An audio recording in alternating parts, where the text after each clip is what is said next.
Adolescente, en mal de vivre, attiré par le vide, attiré par le vide, adolescente en mal de vivre. Adolescente en mal de vivre, attirée par le vide. Malheureuse en amour, chaque mec qu'elle rencontre lui tape le vice. Mal à l'aise face à son reflet dans le miroir. Pour elle la vie est triste, elle songe à partir avant la fin de l'histoire. Écorchée vive, 16 piges, le cœur balafré.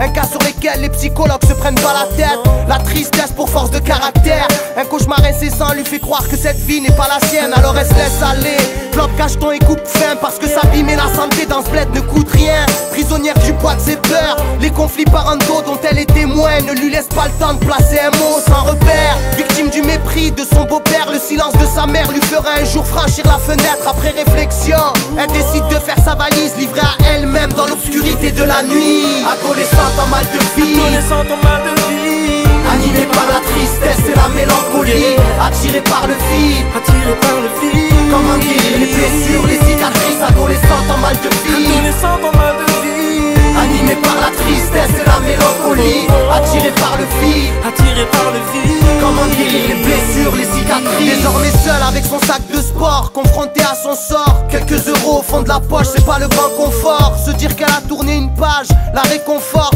Dégoûtée de comment tous les adultes se comportent. Elle découvre un paysage inconnu, celui de la rue. Les démons de minuit ne sont que des anges déchus. Assise dans un square, un jeune homme vient l'aborder, lui offrant une clope en guise d'hospitalité. Lui aussi frappé par la cruauté de la vie, orphelin dès son plus jeune âge, le regard avide. Un climat de confiance et la discussion s'élargit. Les problèmes sont les mêmes, que l'on soit pauvre ou riche. C'est sur des malheurs que cette relation s'établit. Il a convainc petit à petit de ne plus faillir. Faut-il souffrir pour enfin s'épanouir, en espérant qu'elle ne regrette pas de s'être confiée à lui. Adolescente en mal de vie, Adolescente en mal de vie, animée par la tristesse et la mélancolie, attirée par le vide, attiré par le vide. comment guérir les blessures, les cicatrices. Adolescente en mal de vie, Adolescente en mal de vie, animée par la tristesse et la mélancolie, attirée par le vide, attiré par le vide. comment guérir les blessures, les cicatrices. Les esprits libres ont besoin d'amour pour trouver l'équilibre. Le cap de l'adolescence est pénible,